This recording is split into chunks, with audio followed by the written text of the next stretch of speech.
After the war ended, as the intentions of each country became more complex and intertwined, humanity, having experienced 2 world wars, came to share the common understanding that a 3rd world war must be prevented at all costs.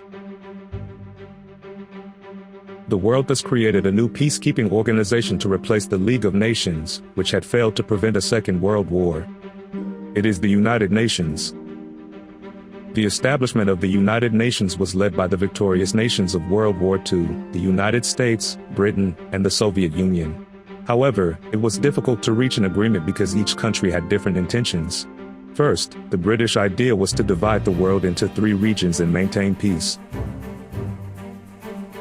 This idea is based on the idea that because the world is large, if a conflict occurs somewhere in the world, faraway countries will think that it is not their concern. Therefore, it is the countries nearby that will seriously try to resolve the conflict. Therefore, the UK first considered creating 3 regional councils, one for Europe, one for the Americas, and one for the Pacific. The British believed that a World Council should be established above that. The British thought that by doing this, countries near the conflict zone would seriously try to resolve it.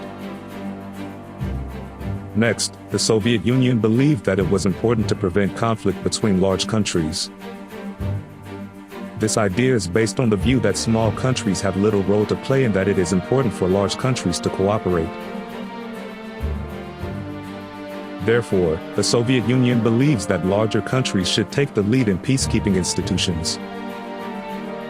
The Soviet Union believed that larger countries should be able to exercise veto power when making decisions, as this would ensure cooperation among the larger countries. Finally, the American view was different from either of these. The United States was opposed to the British idea, saying that if the world were divided into 3 parts, there would be a struggle for power among them. The United States agreed with the Soviet Union's idea that it is important for major countries to cooperate. But the US disagreed that small countries had little role to play. The American view is that all countries have a role to play, not just the big ones. The United States believed that it should work to maintain peace in as many countries as possible. Furthermore, President Roosevelt at the time proposed the idea of 4 police officers as a mechanism for maintaining post-war international order. This was a plan in which the 4 major powers, the United States, Britain, the Soviet Union, and China, would act as police officers in their respective regions and maintain peace. Thus, there were differences of opinion among countries regarding the establishment of the United Nations. However, the starting point was the Atlantic Conference, a summit meeting between Britain and the United States during World War II. The leaders of the 2 countries announced the Atlantic Charter here. The principles set out in this charter, such as no territorial expansion and the maintenance of peace, became common ideals for the Allied powers. Thus, the establishment of the United Nations was carried forward as an extension of the ideals of the Atlantic Charter. The meeting was held at Dumbarton Oaks in Washington, D.C. The first half of the meeting will be between the United States, the United Kingdom, and the Soviet Union, and China will join in the second half. The conference created the first 2 organs of the United Nations. It was agreed that the UN would be made up of 2 main bodies, a General Assembly made up of all member states and a Security Council made up of major powers. Furthermore, based on the idea that cooperation among major countries is important in the Security Council's decision-making methods, the veto power that the Soviet Union had advocated was recognized as a privilege of the permanent members. In this way, a concrete concept for the United Nations was beginning to take shape. Meanwhile, a conference was held in San Francisco, USA. While previous conferences had been held mainly by large countries, this conference also saw the participation of many small countries. They discussed together the future of the United Nations. The biggest challenge at this conference was how to reconcile the interests of large and small countries. Small countries are not going to simply accept what big countries decide. Small countries voiced their opposition over the veto power held by permanent members of the Security Council. However, in the end, the veto power could not be abolished and the system was maintained. Thus, 51 countries signed the United Nations Charter and the United Nations was established. The goals of the United Nations thus established are peace, friendship, respect for human rights and international harmony. To achieve these goals, the United Nations has established 6 major agencies. First of all, there is the General Meeting. The General Assembly is made up of representatives from all member states, each of which has one vote, regardless of size. This is where the basic principles and policies regarding the activities of the United Nations are decided. Next is the Security Council.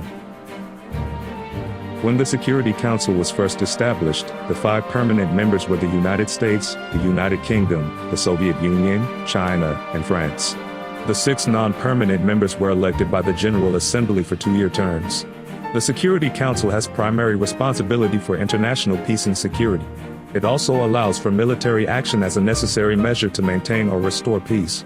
But of course, such an important decision is not something that can be made lightly. The veto power held by the permanent members of the Security Council is crucial here. There are 2 main types of Security Council decisions. These are procedural and substantive matters. Procedural matters are decisions about the running of the meeting. For example, this could include deciding on the agenda for the meeting, whether to postpone or reschedule the meeting, or whether to request an investigation or report. On the other hand, substantive matters are decisions regarding UN policies and activities. For example, this includes admitting new member states, recommending the appointment of the Secretary General, and conducting military action. The veto power that I mentioned earlier applies to substantive matters, not procedural matters. In other words, decisions regarding how to proceed with the meeting will be made even if a permanent member opposes them. However, the consent of the permanent members is essential for any action relating to UN policy or activities. Let us now take a concrete example of the power of the veto power, taking the implementation of military action as a representative example of this substantive matter. If the Security Council decides to take military action, it means that each member of the Security Council has one vote to vote for or against the action. A decision requires the support of at least 7 of the 11 countries. However, if even one permanent member votes against the resolution, it will be rejected. This is what is known as the veto power. The 5 permanent members have more power than any other country. However, permanent members may abstain.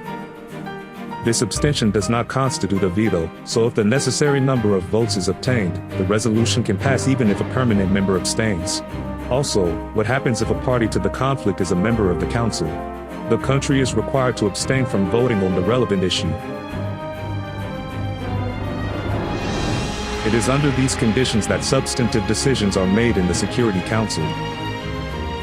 So far, I have looked at the General Assembly and the Security Council, which play central roles within the United Nations.